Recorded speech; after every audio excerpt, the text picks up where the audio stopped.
on a du mal à suivre la conduite de l'Esprit de Dieu. Vous voyez? Suivre la conduite de l'Esprit de Dieu, ça, c'est quelque chose de capital pour le chrétien. Et le Saint-Esprit a été envoyé pour nous conduire.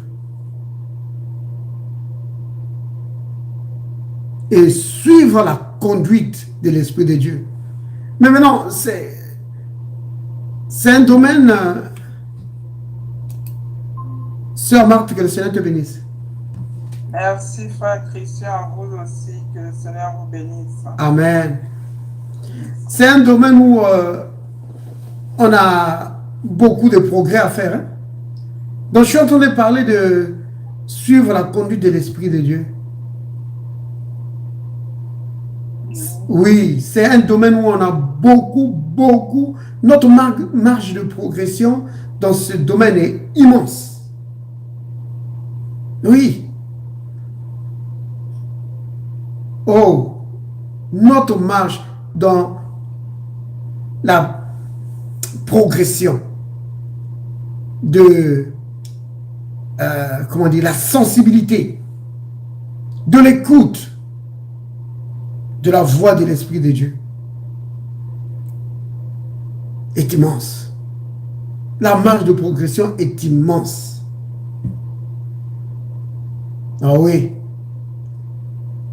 Et ce qui, comment dire, ce qui nous empêche de grandir, c'est souvent l'ignorance. Parfois, on ne connaît pas les voies de Dieu. C'est-à-dire, on ne sait pas comment Dieu parle.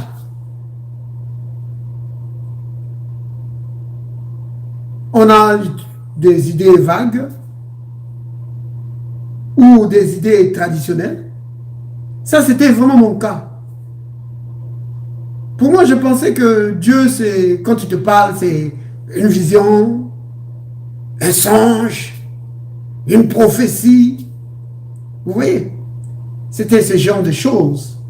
Quand moi je pensais à la conduite de Dieu, c'est ce genre de choses. C'est à ce genre de choses que moi je pensais. Mais vous le savez très bien, n'est-ce pas, que le premier moyen par lequel Dieu conduit, donc le premier canal que Dieu utilise pour conduire le chrétien, ce n'est pas la prophétie ou de vision. Le premier canal qu'il utilise, c'est quoi? Qui connaît? Le premier canal, le premier moyen que Dieu utilise pour conduire les chrétiens. Comment? C'est pas sa parole?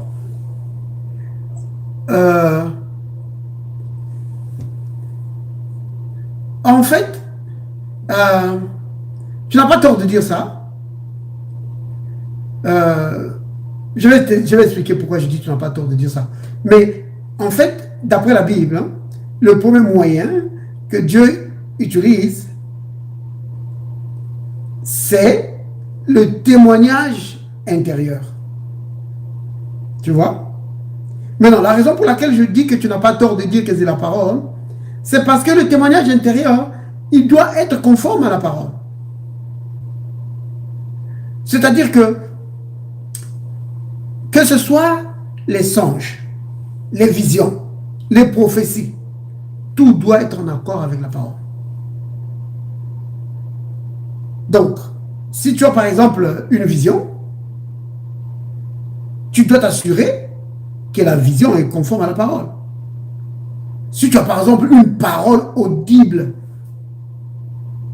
il faut que tu t'assures que c'est conforme à la parole. Je vais donner un exemple. Quelqu'un qui est en train de prier pour une épouse, pour avoir une épouse ou pour avoir un époux,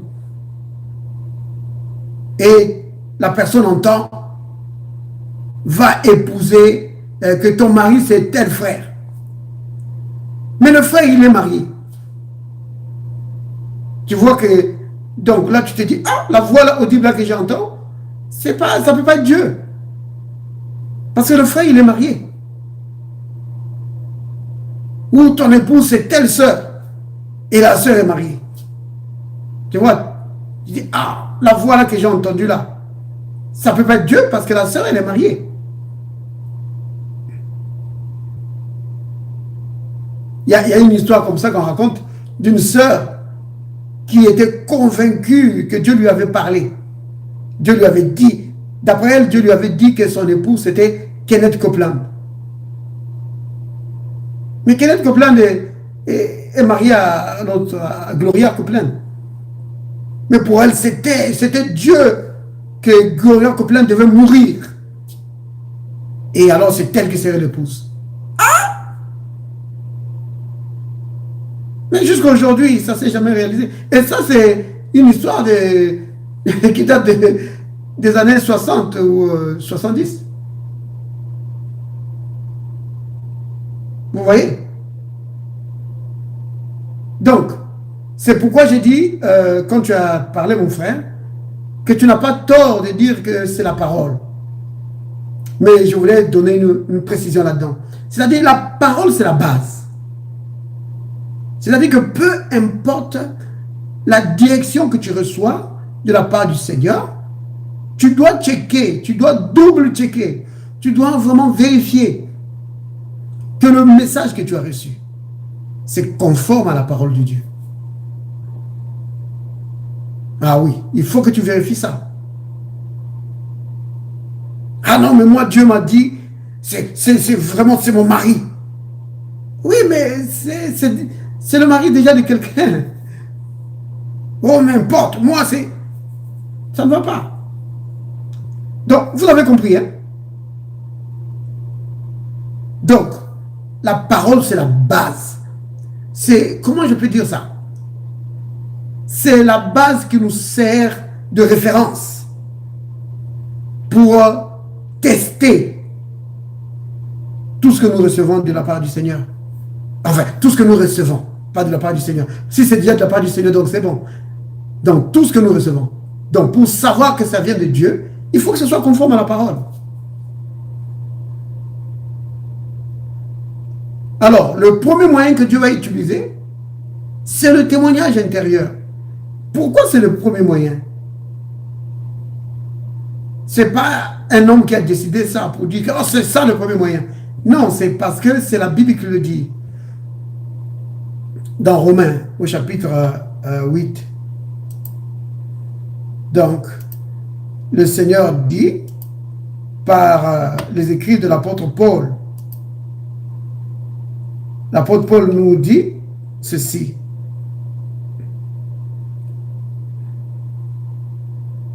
Verset 16. L'Esprit lui-même rend témoignage à notre esprit. Vous avez vu? Donc, l'Esprit de Dieu, merci d'avoir affiché le passage. Donc, Romains 8, 16. Donc, l'Esprit de Dieu parlant à notre esprit. Vous voyez bien aimé? L'Esprit de Dieu parlant à notre esprit. Vous voyez, c'est capital. Maintenant, vous avez remarqué une chose ici. C'est l'esprit parlant à l'esprit. Vous comprenez de quoi je parle là? Je suis en train de dire ceci. Puisqu'il parle à ton esprit, et si toi tu n'es pas dans l'esprit, tu vas rater ce qu'il dit. Vous voyez? C'est-à-dire que beaucoup de chrétiens, je n'accuse personne, bien aimé, parce que moi-même, je suis coupable de cela, que beaucoup de chrétiens, nous sommes souvent dans le domaine naturel. Vous voyez? Le domaine naturel, souvent dans le domaine naturel. Et alors quand l'Esprit de Dieu parle à notre esprit, ça nous échappe. Parce que nous pensons que, oh, c'est juste moi. Mais alors que c'est Dieu qui est en train de te parler. Et alors ça te passe au-dessus de la tête. Parce qu'on est trop souvent dans le domaine de la chair. Et alors les choses spirituelles nous échappent. Donc, la croissance, comme je l'ai dit tout à l'heure, c'est maintenant d'être souvent dans le domaine de l'esprit et d'être conscient de notre esprit. Parce que c'est des choses qui se développent. Vous voyez? C'est des choses qui se développent. La façon de développer notre sensibilité spirituelle. Parce que si vous prenez, par exemple, quelqu'un qui ne connaît pas Dieu, cette personne n'est pas consciente de son esprit. Hein? D'ailleurs, certains disent même qu'ils n'ont pas d'esprit. Ils pensent qu'ils ne sont que chair. Et que le jour où ils meurent, tout s'arrête là. Vous voyez? Donc, ils ne sont pas conscients de leur esprit. Mais le chrétien, par la méditation de la parole, par la prière, et par vraiment un culte personnel, donc individuel, où tu passes des moments de communion avec le Seigneur, tu développes ton esprit. Tu développes ta connexion avec ton esprit. Tu deviens conscient que tu es. Vous comprenez, hein? Nous sommes des esprits. Et c'est curieux de voir que les humains pensent que ils sont avant tout de la chair, quoi. Que l'homme est un robot biologique. C'est ce que les gens pensent. Que l'homme est juste un robot biologique qu'on peut détruire et puis après, c'est fini, il n'y a plus rien. Non. L'homme est esprit. Vous voyez? Mais nous, depuis notre naissance, on a tellement été élevés dans un environnement physique. Alors c'est tout ce que nous connaissons. Mais quand tu commences à te diriger vraiment vers le domaine de l'esprit, à passer du temps avec le Seigneur, à passer du temps dans la méditation de la parole, dans la prière, tu vas commencer à être conscient.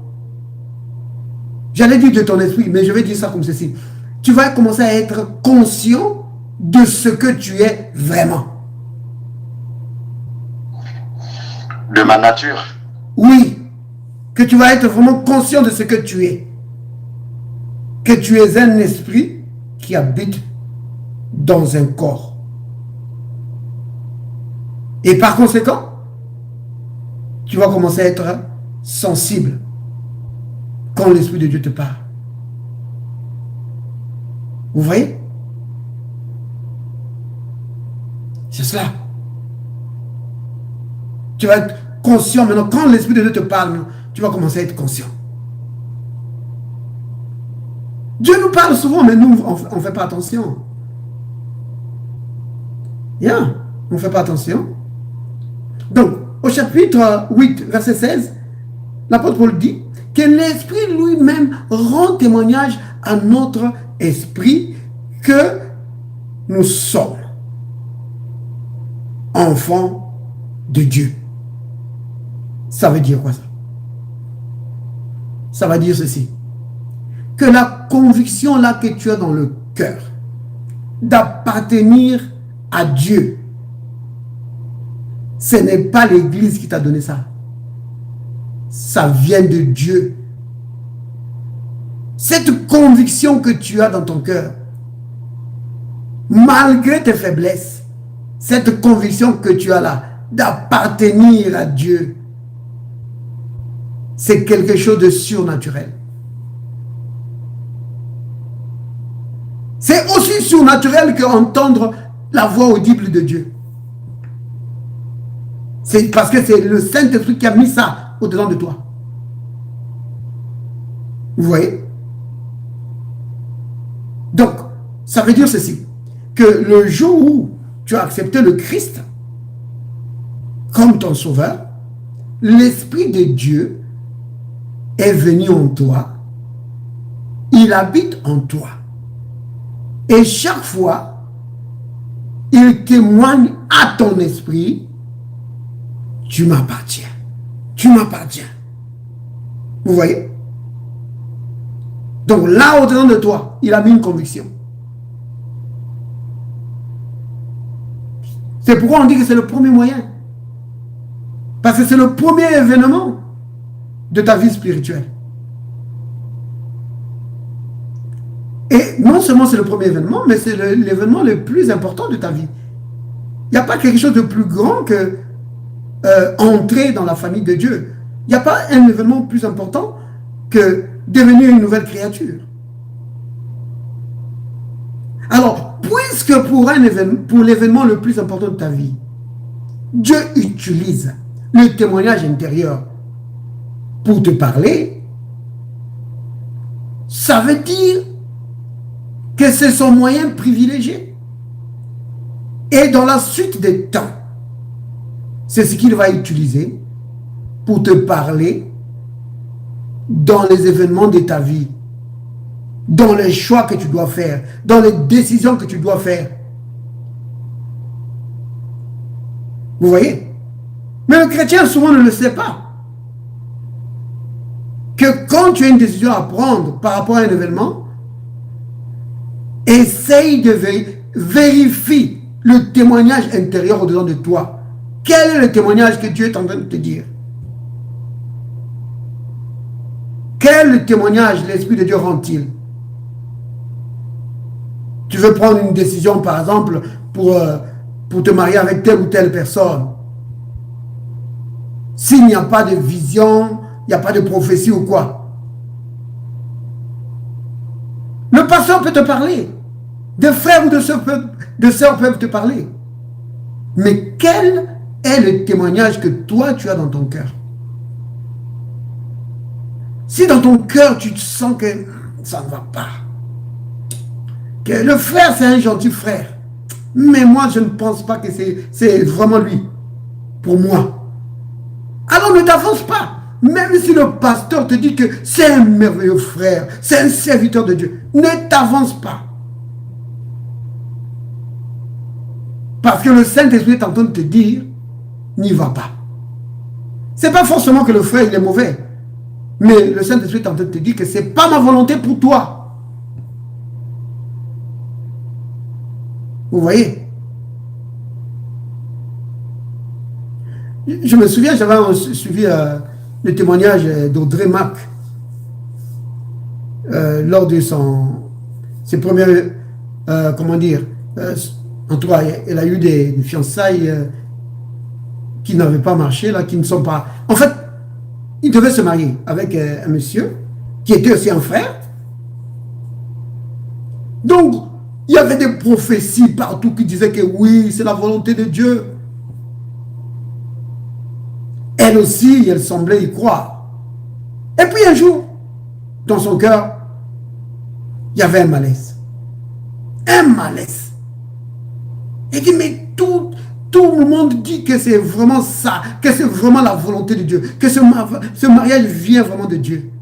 Mais pourquoi ce malaise? Elle ne pouvait plus continuer. C'est son témoignage qu'elle donne. Et les gens n'ont pas compris quand elle a tout annulé. Parce qu'au-dedans d'elle, elle sentait que ce n'était pas ça. Vous voyez? Donc, le témoignage intérieur, c'est le premier moyen que Dieu utilise. Tu veux faire quelque chose, mais tu sens que ça ne va pas. Donc, fais attention. C'est peut-être l'Esprit de Dieu qui essaie d'attirer ton attention. Que regarde, il y a un élément que tu es en train de négliger là. Regarde. Vous voyez? Donc parfois, il faut vraiment faire pause et attendre.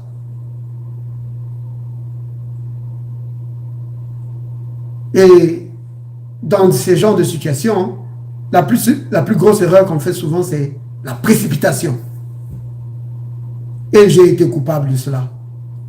La précipitation. Là, c'est sûr que tu vas te tromper.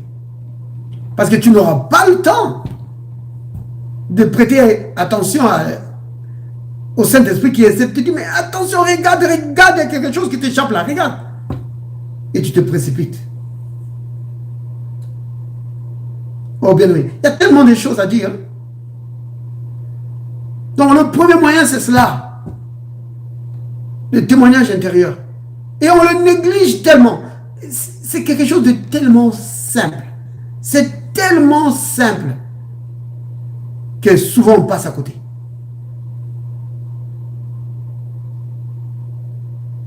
Vous voyez? Oh, je peux ajouter des choses, mais je pense qu'à cause du temps, je vais juste m'arrêter là. Mais c'est une école où il faut apprendre. Vous comprenez? C'est comme dans la vie naturelle, il nous a fallu apprendre. Et on continue encore d'apprendre. La même chose dans le domaine de l'esprit. On doit apprendre. Alors, disons ensemble, Père, je vais apprendre. Père, je vais apprendre. Je veux apprendre. Je vais apprendre à suivre la conduite de ton esprit.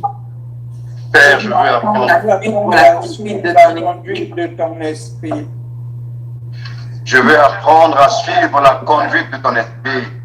Esprit de Dieu. Esprit de Dieu. Enseigne-moi. Enseigne-moi. Esprit de Dieu. Enseigne-moi. Et conduis-moi. Et conduis-moi. Et conduis-moi. Père, je vais accomplir ta volonté pour ma vie. Et conduis-moi. Père, je vais accomplir ta volonté pour ma vie. Au nom de Jésus. Père, je veux accomplir ta volonté pour ma vie, pour ma famille. Au nom Amen. de Jésus. Au nom de Jésus-Christ. Amen. Au nom de Jésus. Amen, amen. C'est capital, bien aimé. Mais on pourra continuer sur ça. Il y a beaucoup de choses à dire hein, sur la conduite de l'Esprit de Dieu. Il y a beaucoup de choses à dire. Beaucoup.